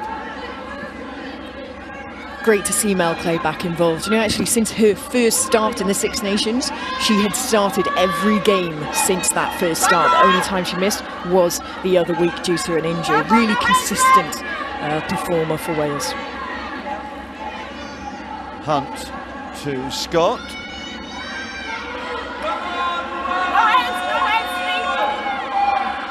Good defensive work from Wales. The little show and go though from Daly McLean opens the door. Burford sends it out. Scott on to Abby Dow. Snowsill goes a bit high. Dow handing off 3 players. What a score from the Wasps winger. She scored against Wales at the Stoop last season. Now she's scored against Wales at Cardiff Arms Park. That is a virtuoso score from the England number 14. Yeah, unfortunately it stemmed there. We just saw it. Hannah Bluck just shot up out of the line, opening a door there for Katie McLean. Really nice linking play to get it out to the winger. But she still had plenty of work to do. Beating 2-3 defenders. Strong fend. You just see here Katie Daly McLean always aware. That's what, you know, the best fly halves in the world. Not only are they selfless and they pick the right lines and they can offload that ball, but equally she knows when to go herself. I think Eleanor Snowsill will be a little bit frustrated there. Too high, you've got to go low. Well, we talk about Jess Breach, but Abby Dow adds a cutting edge as well, and of course she's in for Kelly Smith. For this one, we saw what Kelly Smith could do in that French game in Doncaster. It's great for Simon Middleton to know to have a headache in pretty much every position, and especially you've got so many finishers to call upon. It's going to be fantastic for the future of England rugby. 9 and 12. More changes this time from the Welsh camp. I think Kira Bevan and Hannah Bluck are going to be replaced. Phil Lewis is one of them.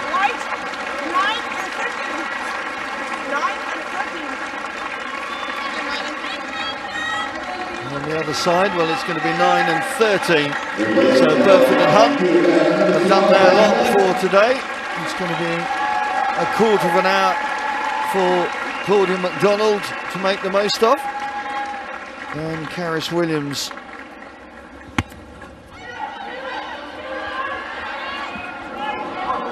No communication from the England defenders, not helping their take from the restart.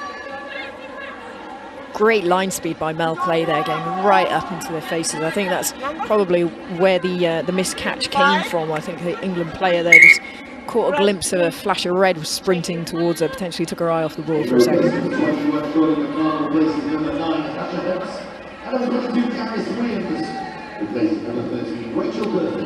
The charge ball puts Shauna Brown up and over the gain line.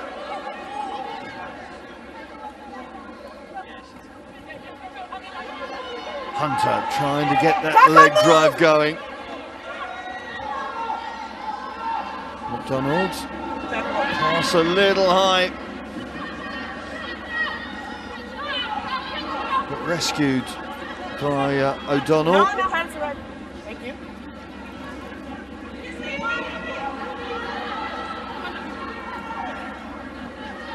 There's Brown again, this time offloads to Beckett. The England forwards combining and the momentum is there, and it's Brown who's going to make the most of an open door in front of her. Great work from the Harlequin. The one thing you always want from your bench is to make an impact, and my day Shauna Brown certainly is stamping her game into this. Daly McLean again going for that early kick. England able to secure the high ball, and now they're going to try and attack the Welsh 22. Cockayne knows her way to the try line. 15 tries in her 43 previous England experiences, and just as I talk about experience, Katie Daly McLean takes her eye off the ball, and Wales thankfully jump on the chance of possession and exit.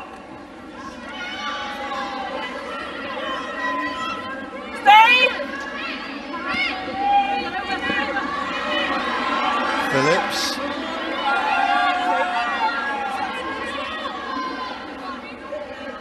Just looking to see. Looks like there'll be changes in that Welsh front row happening now as the replacements, Cara Hope and Keris Hale, lining up.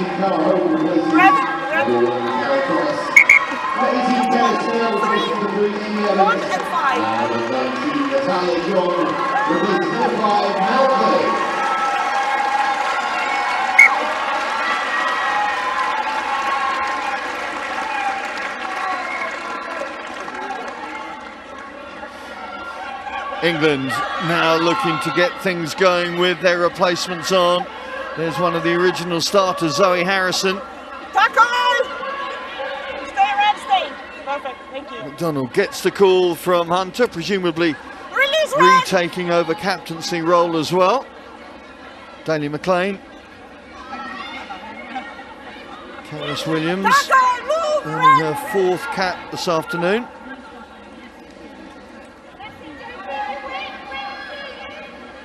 Hunter with a few more than that, 111 to be precise now. Oh, Beckett storms her way through. Some tissue paper tackling from Welsh defenders, but what great work it was from Sarah Beckett to get her first try ever in England's colours. The line of her run, if you just see this, it cuts totally across the grain of the defensive line. It's really important with a defensive line that you come up as a line, but you shut the door. So by that means the inside runners, you still keep coming up and you close that door. Whereas Sarah Beckett just found that those inside runners weren't coming up that hard and gave her the opportunity to cut against the grain and then work her way through for the try. But good to see her backing herself in that new position on the flank. Plays her club rugby out of Furwood Waterloo ladies. They'll be raising a cup of tea or something to their back rower. As Zoe Harrison looks to line up yet another conversion attempt. Only 2 from 7 thus far, but make that 3 from 8. As the points now begin to pick up pace on the scoreboard from Middleton's squad.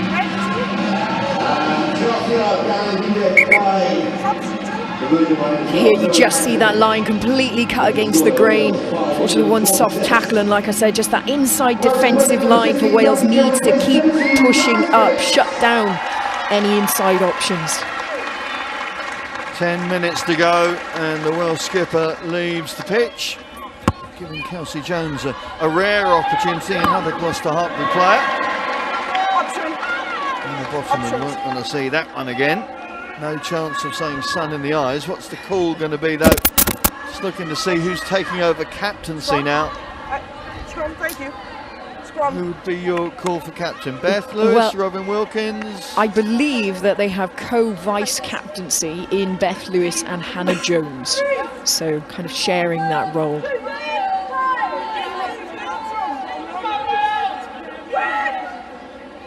Crouch! Well, information has been divulged to the rest of the team, and now Wales look to make something of a rare visit in the last 20 minutes or so into the England half.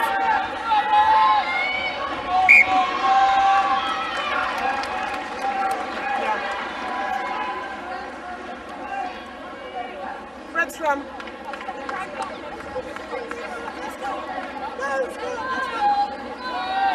Hannah Bottoman comes from great rugby stock herself. Her auntie Jane Everett was an England international. Her uncle Greg Bottoman, a Saracens hooker who represented England. So good genes for the Saracens prop. And you see Sarah Byrne leave the field and you think, oh, there's the prop with the agility, the power is gone, and then on comes Hannah and it all starts again. Lillicrap walking into a white cul-de-sac, no way through there. Butchers has to restart operations and does well. There is Bottoman. Pick and drive, the order of the day from those in red, but England just waiting for the next one and the next one and the next one. And just deflecting this Welsh flow sideways rather than letting them make too much headway on each pick.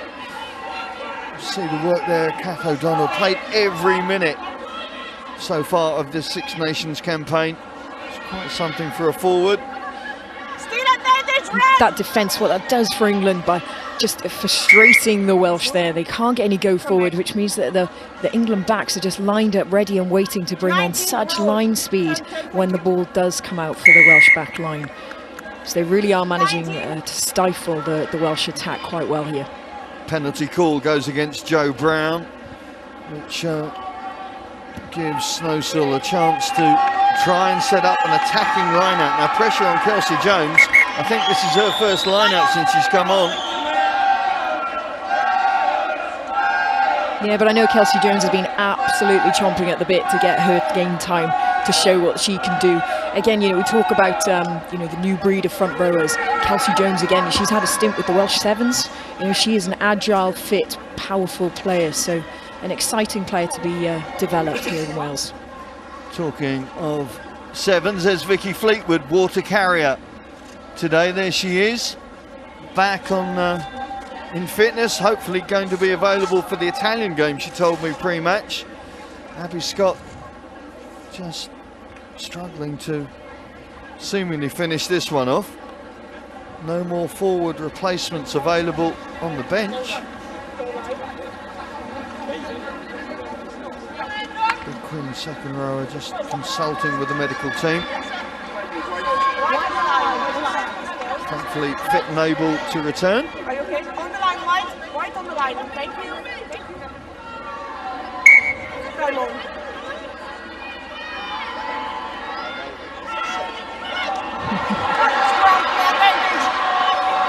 Oh, Wales pressing around the short side. A second try would be a great fillip for the ladies in red. Can they manufacture opportunity against this staunch England defence? Bottoman working so hard to drive the threat away. Snowsill in as first receiver, waiting for the run of Jones. England swallowing that one up. Lillicrap gets it going again. Shauna Brown trying to stop things. Gwen Crabb.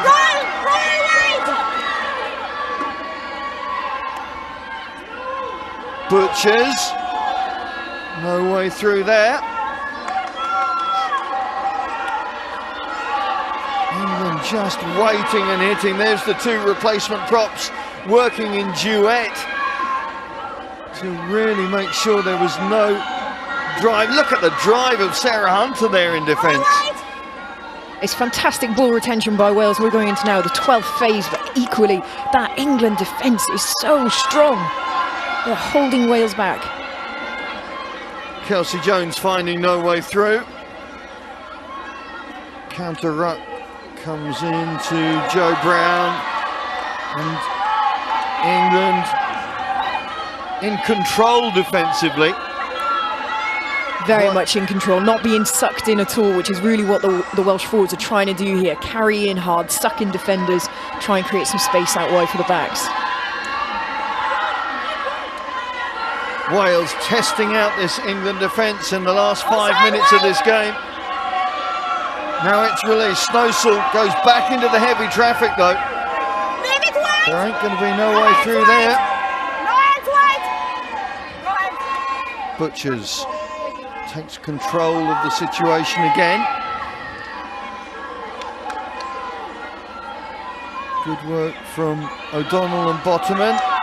But Wales keep coming around the fringe. No thoughts of releasing that back line at the moment, it would appear.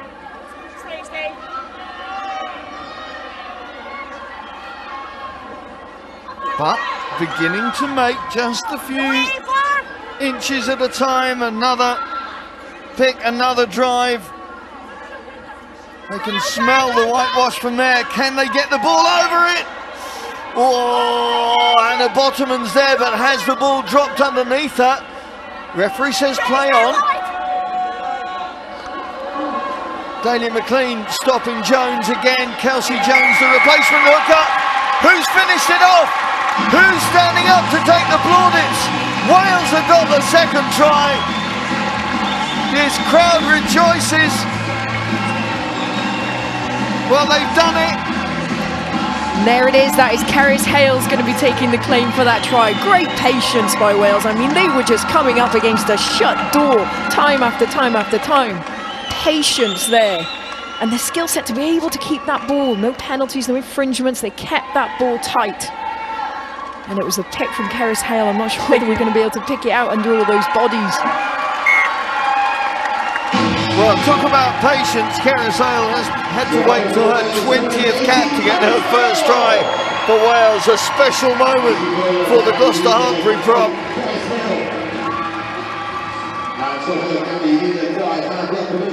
There's the conversion from Robin Wilkins.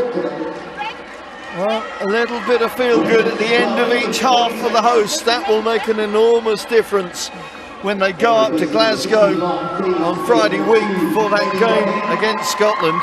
And this is what we've seen from Wales week in, week out, in every game. The commitment, the work ethic to the very end. Usually it's been a defensive matter, but today it's so good to see that being implemented in their attacking game as well.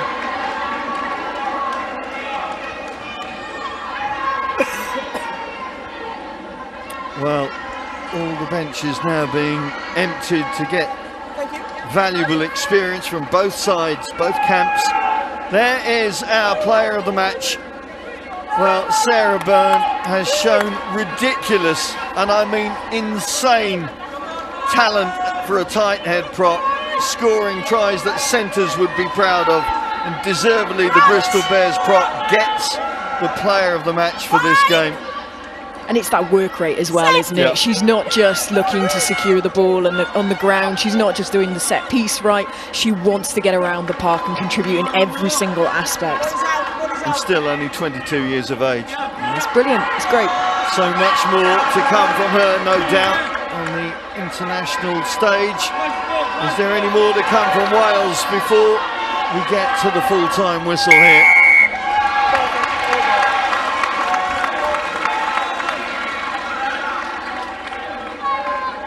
England's defence taking back possession into the final minute of this game.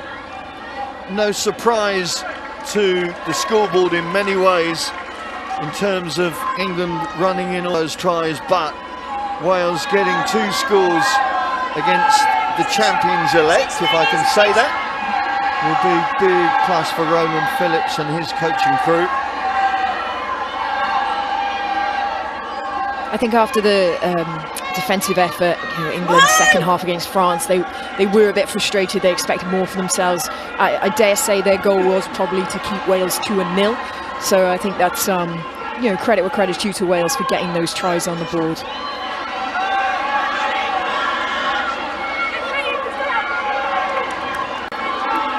England looking to finish with a flourish now. Brown. Just a quick juggle with the ball before it sets back for McDonald. Thank you, Danny McLean. Another one who has played every single minute. Jess Breach is the only other English lady who hasn't missed any of the Six Nations experience so far this year.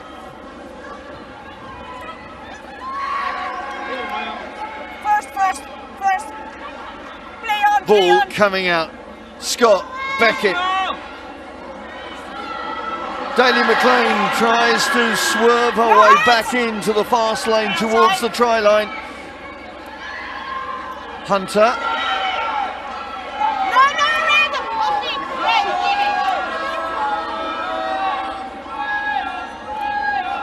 England now trying to find that final thrust to finish this game off with a try.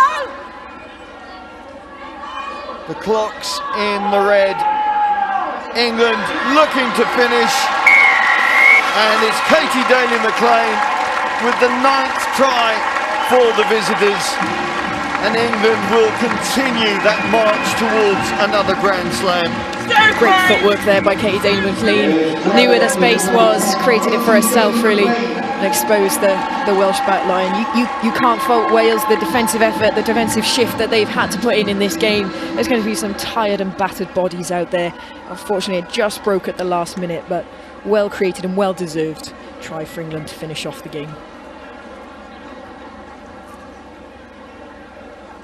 Good balance from the former teacher, as I should say now. Zoe Harrison going to have the final kick of this game. Just flirting with the right hand upright, not hitting the target though. That's it. England continue their march towards a 15th Six Nations title and a potential Grand Slam along the way. Wales had flares of opportunity at the end of each half. They'll be very pleased to nab 2 tries. But at the end of the day, it's the Red Roses who press on, hitting a half century once again. England victorious, 51 points to 12.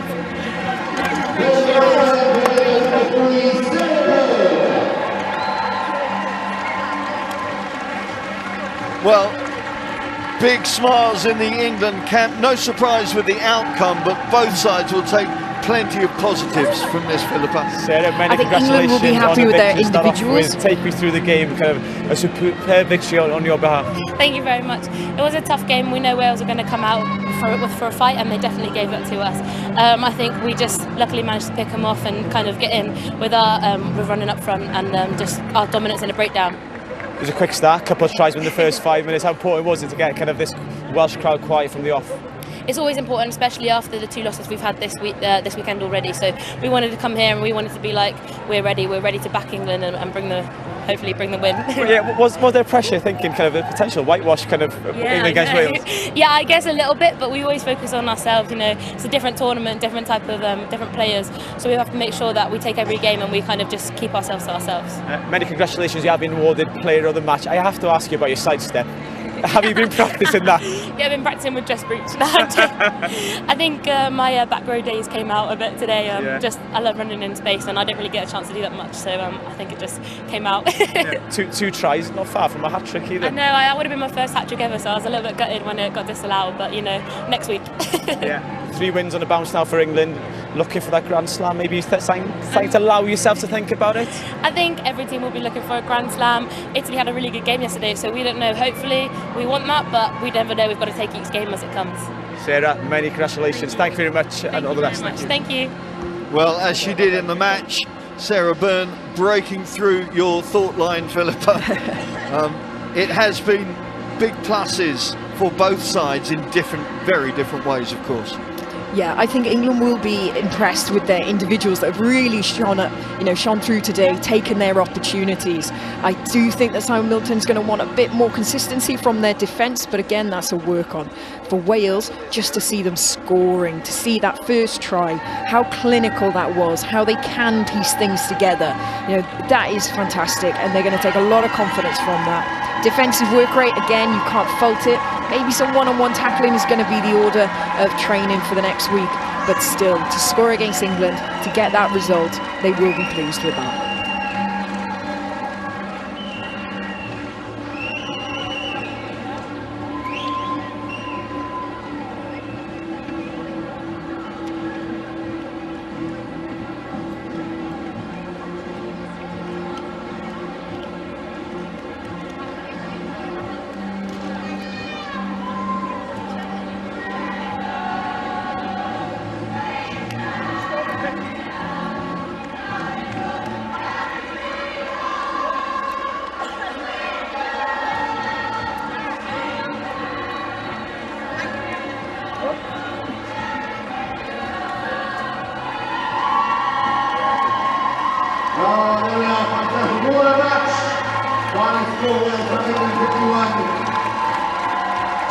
Special mention to the fantastic support. Anyway, thank you all very much. The ready support, thank you for seeing support. Please ensure appreciation of both sides of them. Our visitors today's winners, England!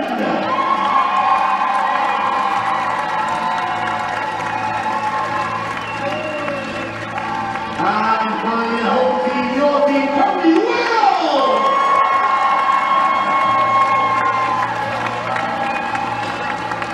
Once again, thank you all so much for joining us. To the fantastic crowd. Yeah. Have a safe forward. Thank you very much. We'll see you next time.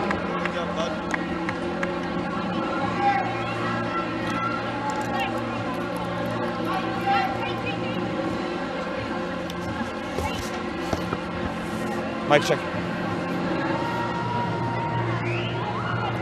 Eleanor, take me through that one. It's a tough game it seems, but a proud performance as well. Yeah, it was a tough game, and we always know that it's going to be a tough game. You know, we know exactly what to expect when England come here, but there's a lot of positives that we can take from that. And I know teams try and say that, but I'm genuine. I mean it. Like, you know, we scored 2 tries against probably one of the best teams in the world, and they were lovely tries. You know, there was parts of that game that were really, really good. We just dropped off some tackles and made mistakes, and you know, a team like England, they're going to be clinical and they're going to finish it. You seem to be improving game on game. This sets you up well for the remaining 2 games. Yeah, definitely. You know, we've got Scotland and Italy coming up, and I think we can definitely take a lot from that performance, and we can definitely feel quite confident going into the next few games. So, you know, we've got a week off now to really work on things and hopefully take those games on. Diolch, Eleanor. Diolch.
Roland, what's the head coach's assessment? Yeah, look, it's always difficult when you lose by 50 points. And that's, people see that score and just think that was one-sided. But after the first 20 minutes, 25 minutes, where we kind of settled into our game and got a bit more, we weren't so overawed by the whole thing. And then for that middle, literally 45 minutes of the game, it was all for grabs, and they didn't score until virtually the latter stages of the second half anyway. So we come away from there. Honestly, I've been involved now. This is the third game where we've been absolutely blown away for 80 minutes. This one was not like that, and I think it showed real good development with this team. Does that mean with more time and more development, these girls can be competing with England? Oh look, I think that's we've got a lot more work to do. Their participation levels. They've got a big league structure and everything like that. So they've got a lot of things going in their favour. But for our small country with a pretty small programme, I thought we punched well above our weight and showed what the future potential of Welsh women's rugby could be. What were the positive aspects of that performance for you particularly? Scrum was good. I thought when we had the ball and had that keep ball mentality was good, and that second try showed that. I thought then in the first half where we played smart rugby, where we shortened them up and put a great, that try, first half try was good, shows the potential of what this team can do. So I think there's a lot of positives, but I think I would take away from this one, the big positive for this team is they need to start believing, and when they did start believing, it became a different game. Scotland and then Ireland to come, obviously looking for a victory against one of those two, or if not both. Yeah, look, obviously on the pitch here now, just finished this game, we'll have a look at this. There's lessons. I think we're always looking at learning lessons and improving and moving on. And there's certainly big lessons to learn from here. We made errors, and we're not hiding away from that. The pressure was a lot for us, and so it was big lessons for us today. So we got to make sure that we pick these up and move on. And if us getting better is good enough to go and win the last two games, then that'd be great. Cheers, Roy. Okay, Dion.